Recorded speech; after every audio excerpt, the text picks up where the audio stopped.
14 Januari tahun 2024 pada hari Minggu kembali kita bertemu di Ka'bah Tuhan.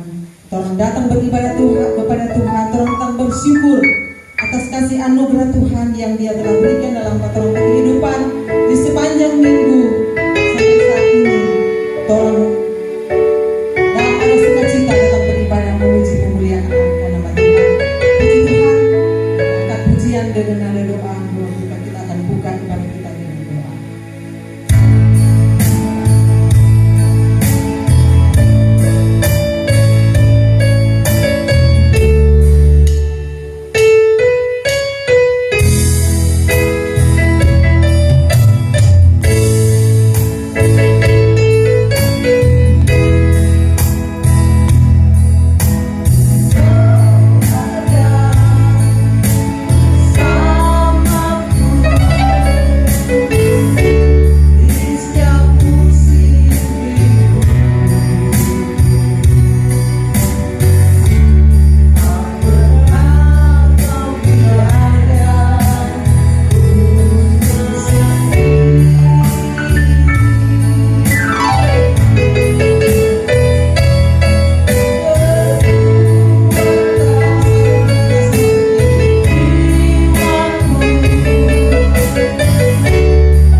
sidang jemaat Tuhan hadir di tempat ini di Ka'bah Tuhan. Tujuan dan maksud kami untuk datang mengagungkan Tuhan, memuliakan Tuhan, membalas kebaikan Tuhan yang Tuhan selalu berikan di dalam kehidupan kami semua. Di pagi hari ini Tuhan, sangat besar rasa syukur kami kepada Tuhan karena kami boleh bertemu di tempat ini. Jemaat Tuhan dalam keadaan tubuh yang sehat, kuat, dan diberkati oleh Tuhan. Oleh sebab itu Tuhan, di pagi hari ini kami bersyukur, kami berterima kasih hanya kepada Tuhan untuk membalas semua kebaikan Tuhan, kemurahan Tuhan yang sudah kami nikmati di dalam hidup kami semua. Terpuji namamu Tuhan. Rangkaian ibadah kami di pagi hari ini kami tetap serahkan ke dalam tangan kasih Tuhan. Mulai permulaan, pertengahan sampai pada tamatnya, semuanya di dalam kendalinya Tuhan. Roh Kudus Tuhan ada di tempat ini. Jemaat Tuhan yang ada bersuka cita, memuji Tuhan, mendapat berkat yang dari surga, dan pulang dengan membawa sukacita yang hanya berasal daripada Tuhan Yesus sendiri. Terpujilah namamu Tuhan buat jemaat Tuhan yang masih dalam persiapan maupun dalam perjalanan menuju tempat ini untuk berbakti bersama-sama dengan kami memuji Tuhan. Percepatkan langkah kaki mereka, lindungi mereka agar boleh tiba di tempat ini untuk bersama-sama dengan kami bersyukur, memuji dan mengagungkan nama Tuhan. Kuasa setan, kuasa kegelapan yang menghalangi jalannya ibadah kami di pagi hari ini, jemaat Tuhan yang ada sepakat bersatu hati di dalam nama Tuhan Yesus Kristus. Kebebasan dari surga ada di tempat ini. Kami memuji Tuhan dengan penuh sukacita. Terpujilah nama Tuhan. Kami membuka ibadah kami di pagi hari ini mengucap syukur di dalam nama Tuhan Yesus Kristus. Haleluya. Amin.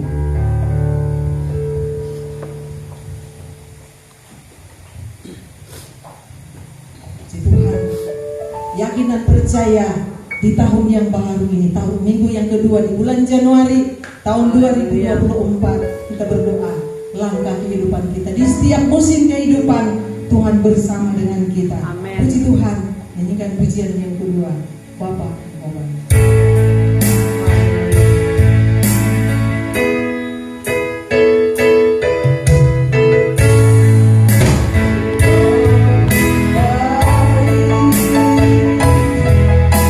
Wow.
baiknya Engkau Tuhan. Haleluya, Haleluya.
Tuhan memberkati. Silakan duduk.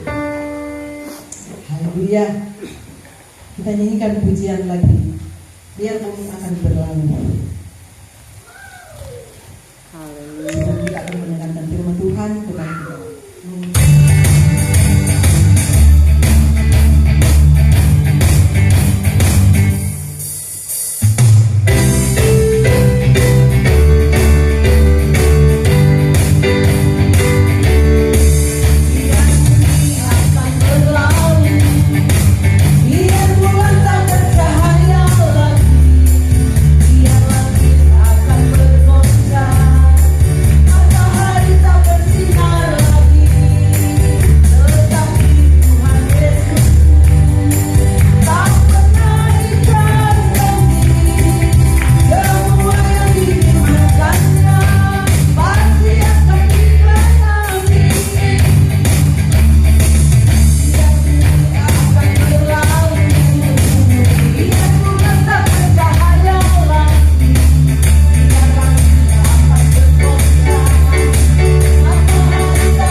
Kita akan mendengarkan kebenaran firman Tuhan.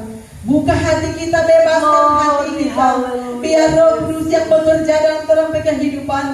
Di hari-hari ini tahun yang baru, Roh Kudus akan bebaskan hati kita.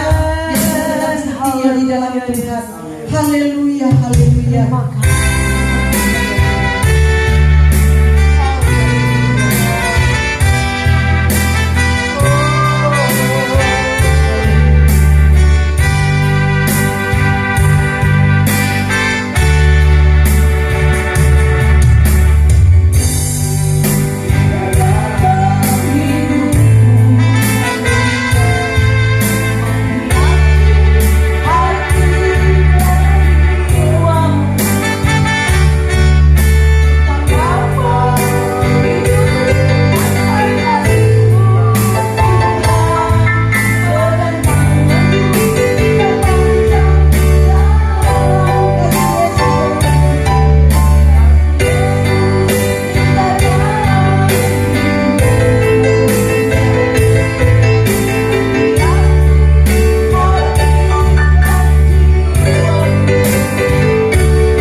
kami sudah berdoa. Haleluya. Amin.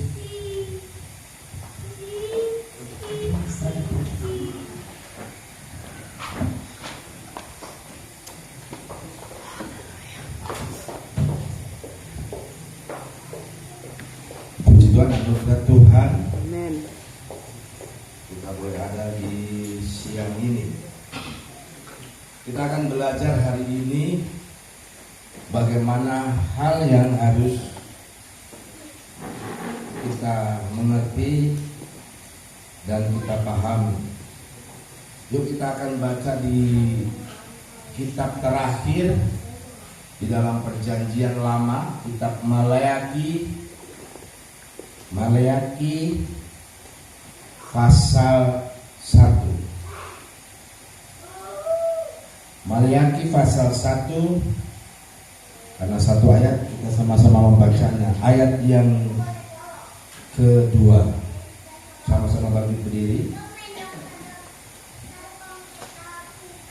Alkitab, lembaga Alkitab memberi judul Tuhan mengasihi Israel. Ayat 2, hitungan ketiga. 1, 2, 3. Aku mengasihi kamu, firman Tuhan. Tetapi kamu berkata, dengan cara bagaimanakah engkau mengasihi kami? Bukankah Esau itu kakak Yakub? Demikianlah firman Tuhan. Namun aku mengasihi Yakub. Silakan duduk saudara.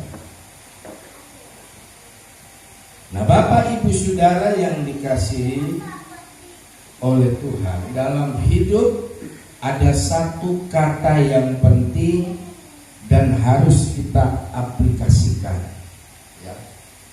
Di dalam berumah tangga, di dalam kehidupan kita melayani Tuhan, ada satu kata yang penting, yaitu kata yang saya maksud di sini, memahami. Amin, saudara.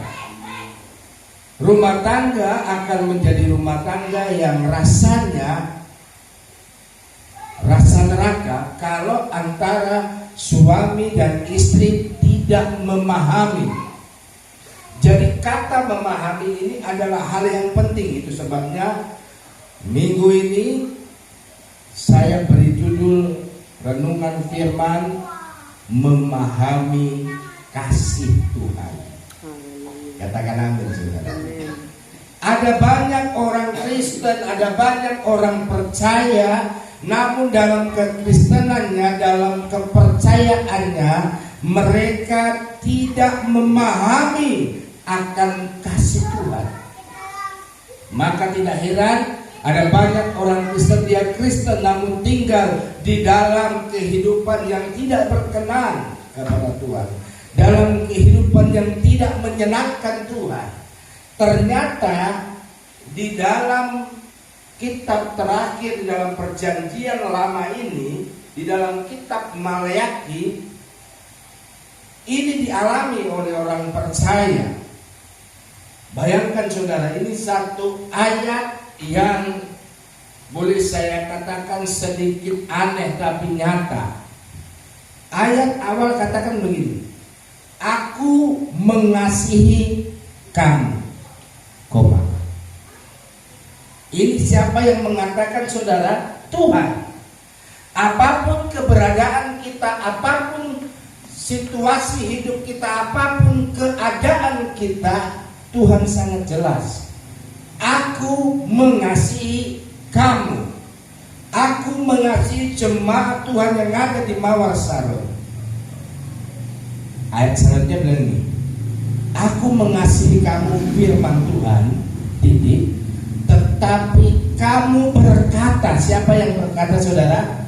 Jemaat Tuhan, orang-orang yang ada di masa Nabi Maleaki.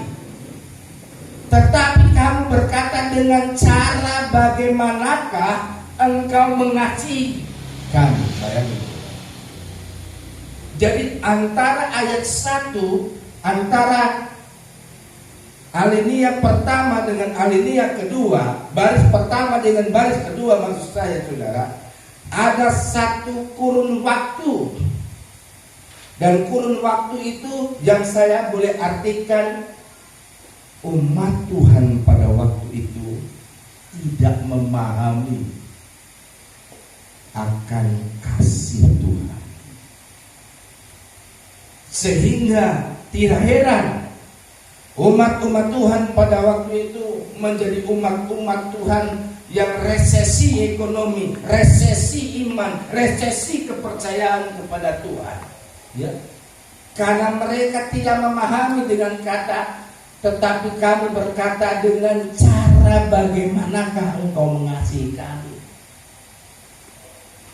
Nah, Bapak Ibu Saudara, ada beberapa hal yang harus kita belajar hari ini. Yang pertama, yang menjadi persoalan umat Israel, umat pilihan Tuhan, bangsa kesayangan Tuhan. Di sini saya tulis, ya, bangsa Israel merasa tidak dikasihi Tuhan. Ini yang pertama.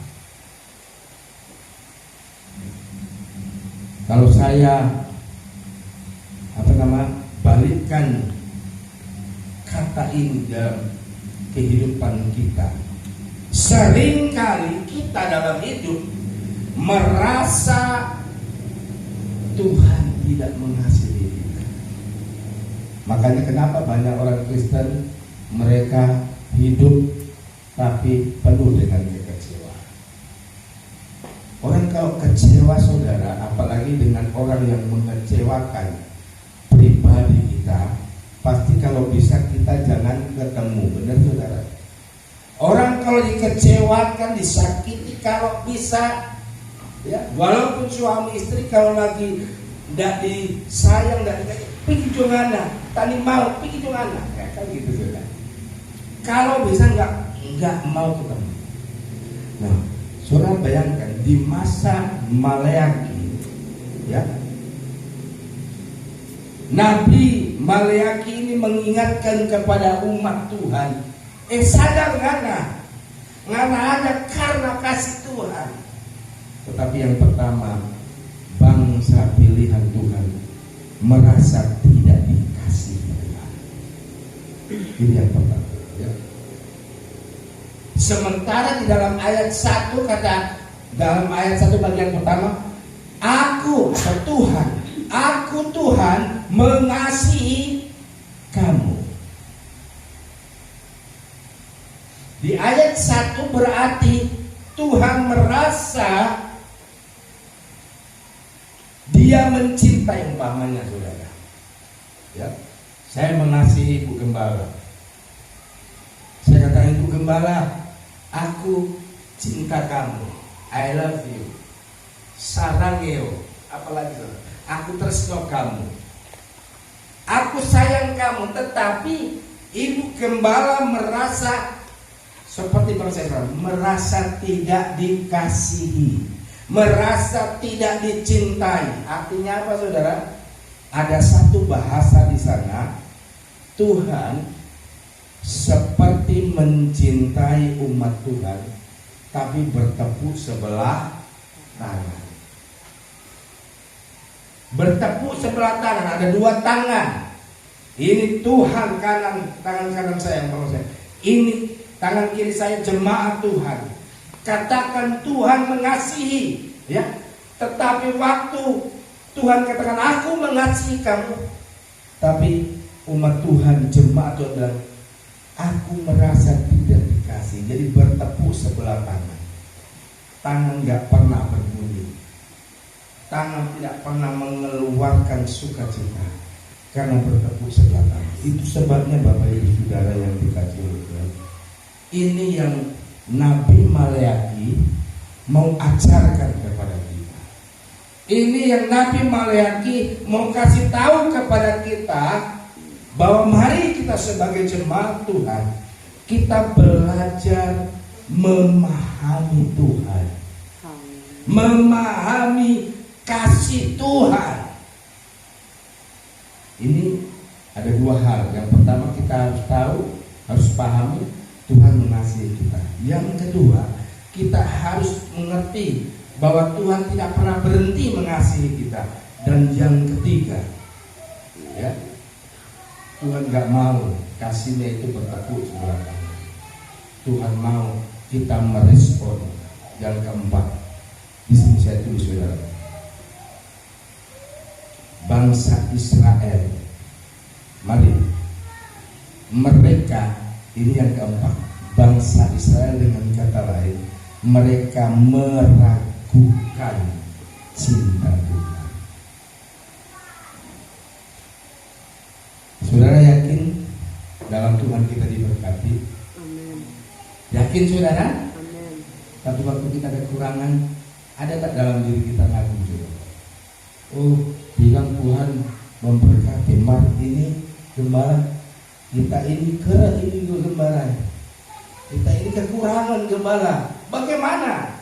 Saudara, seringkali dalam hidup kita melayani mengiringi Tuhan, kita tidak memahami. Waktu kita dalam kekurangan, lalu kita berkata dalam hati, bisa tidak Tuhan tolong saya? Bisa nggak Tuhan membuktikan cintanya kepada saya? Mari kita akan bandingkan di dalam Injil Lukas. Tolong buka Lukas pasal 5 ayat yang ke-12. Lukas pasal 5 ayat 12 dan 13. 12 dulu, saudara perhatikan. Saya baca. Pada suatu kali Yesus berada dalam sebuah kota. Di situ ada seorang yang penuh apa? Kusta. Kusta itu bicara penyakit, kusta bicara kekurangan hidup, kusta berbicara tentang penderitaan hidup, kesulitan hidup. Ada seorang yang penuh kusta. Ketika ia melihat Yesus, tersungkurlah ia dan apa? Memohon. Tuhan, ya, Tuhan Yesus diberi kata Tuhan. Bahasa asli Alkitab kurios, ya, Tuhan, Tuhan dan Tuhanku, itu kurios, ya. Jika Tuhan mau, Tuhan dapat apa? Mentahirkanlah aku. Saudara cerna pelan-pelan ini ayat ini. Kata jika Tuhan mau, Tuhan dapat apa? Mentahirkan aku. Dia yakin Tuhan sanggup, namun dia juga ragu. Ada kata ragu-ragu di sana. Mengandung kata ragu-ragu. Kira-kira Tuhan mau nggak? Kalau Tuhan mau sembuhkan, pasti saya sembuh. Ayat selanjutnya 13. Lalu Yesus mengulurkan tangannya dan menjamah orang itu dan berkata, aku mau, jadilah engkau tahir. Seketika itu juga lenyaplah penyakit kusta. Amin saudara. Ini seringkali, banyak kali dialami oleh kita orang percaya. Tadi saya katakan kusta berbicara tentang kekurangan dalam hidup kita, penderitaan dalam hidup kita, beban dalam hidup kita. Kita percaya, kita tahu Allah itu sanggup mengangkat, menyembuhkan, memulihkan keadaan kita. Tetapi seringkali kita seperti orang yang sakit kusta. Dia berkata, andai kata Tuhan mau, Tuhan sanggup mentahirkan. Artinya begini Bapak Ibu, dari bahasa orang kusta ini, saya beri satu hal ini. Banyak orang percaya hanya mempercayai kasihnya sebatas pikiran dan pengetahuannya, bukan sebuah kepercayaan. Ini cara pikirnya. Parameter orang percaya berpikir kadang-kadang, kita tahu Pak Gembala, Tuhan itu sanggup, Tuhan itu mampu. Mari kalau dia sembuhkan, dia sembuh. Kalau nyada terserah dia. Jadi arti yang pertama Bapak Ibu Saudara begini. Banyak orang percaya hanya mempercayai kasih Tuhan sebatas pengetahuan dan pikirannya. Tetapi kita selalu percaya bahwa Allah itu sanggup. Amin saudara. Arti kata lain, jangan pernah ukur kasih Tuhan dengan ukuran pikiran kita, materi kita, rasa nyaman kita, ya. Dan biasanya manusia itu suka, ya, ada kata begini, jangan ukur kasih Tuhan karena kita ingin dimanja. Siapa di sini yang suka dimanja? Kalau seorang istri mau suka dimanja suami, saudara, pasti mau toh, saudara. Ada lagunya, karena wanita ingin mengerti, manjakan dia. Orang dunia suka yang manja, tapi Tuhan tidak mau. Tuhan mau kita jadi orang percaya yang terdidik, ya. Orang percaya yang memahami benar bahwa Allah itu tidak hanya sekedar mengasihi dalam alam pikiran kita, tapi kita alami kasih Tuhan. Jadi yang hal berikutnya, jangan pernah ukur kasih Tuhan dengan materi, dengan kenyamanan hidup, dengan kemanjaan hidup. Tapi ukurlah kasih Tuhan karena Dia tidak terbatas menolong kita. Yang terakhir Bapak Ibu Saudara, ya. Kita harus memahami bagian yang terakhir supaya kita memahami kasih Tuhan. Kita harus yang terakhir, Bapa, ini kata terakhir, Bapa memberi apa yang kita butuhkan, bukan apa yang kita inginkan. Amin saudara. Sekali lagi yang terakhir, Bapa memberikan apa yang kita butuhkan, bukan apa yang kita inginkan. Mana saudara mau? Tuhan memberi yang saudara butuhkan, apa yang saudara inginkan. Ya. Semua manusia mau, aku ingin inilah, ingin itulah. Ya. Tapi sekali lagi Tuhan kita memberi apa yang kita butuhkan. Banyak yang kita perlukan, butuhkan, tapi coba kita samakan antara kebutuhan dan keinginan. Ya. Keinginan saya mau jadi hamba Tuhan yang besar. Pernah saya bilang sama saudara, saudara mau pilih mana? Dipakai Tuhan atau dipercaya Tuhan? Ayo saya mau tanya nih. Siapa di sini mau pilih? Suka dipakai Tuhan atau dipercaya Tuhan? Yang pertama dulu, yang mau dipakai Tuhan angkat tangan. Oh, enggak ada yang mau dipakai Tuhan. Nah, Ibu Jenny. Siapa lagi?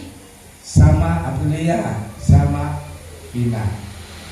Yang mau dipercaya Tuhan angkat tangan. Jangan ragu-ragu. Oh, Vina, mau dipercaya, mau dipakai Tuhan. Ya. Kan saya suruh pilih salah satu. Mau dipercaya, dipakai Tuhan atau dipercaya Tuhan. Saya suka dipercaya Tuhan. Meskipun dipercaya Tuhan, kadang-kala sakit. Ya, kita dipercaya Tuhan, percaya umpamanya, tolong gembalakanlah umpamanya Om Yul, Bapak Yul. Lalu tahu saya bangun hubungan baik. Lalu tahu-tahu ini Om Yul mengecewakan saya. Tapi Tuhan bilang, Tuhan percayakan dalam bimbingan saya. Bapak Ibu Saudara, dipakai itu sangat mudah. Tapi dipercaya Tuhan itu memerlukan proses. Amin saudara. Tuhan bisa pakai siapa saja. Ya. Kalau saudara dan saya tidak mau memuji Tuhan, kata firman Allah, gunung pun bisa bergoyang memuji Tuhan. Ya. Bisa saja Tuhan pakai siapa saja, tapi Tuhan tidak sembarangan kita menjadi orang yang dipercaya Tuhan. Pelayanan pekerjaan Tuhan, tugas dalam pelayanan itu bagian dari bukan kita dipakai Tuhan, tapi bagian dari kita dipercayai Tuhan. Nah, Bapak Ibu Saudara, ayat pokok kita di dalam kitab Maleakhi pasal 1 ayat 2 tadi. Banyak orang percaya yang tidak memahami bahwa dia dikasihi oleh Tuhan. Melalui kebenaran firman Allah bagian yang terakhir, mari belajarlah kita memahami kasih Tuhan. Mungkin kasih Tuhan itu bentuknya seperti proses. Proses sama dengan dalam keluarga, proses kita mendidik anak. Ya, kalau anak kita masih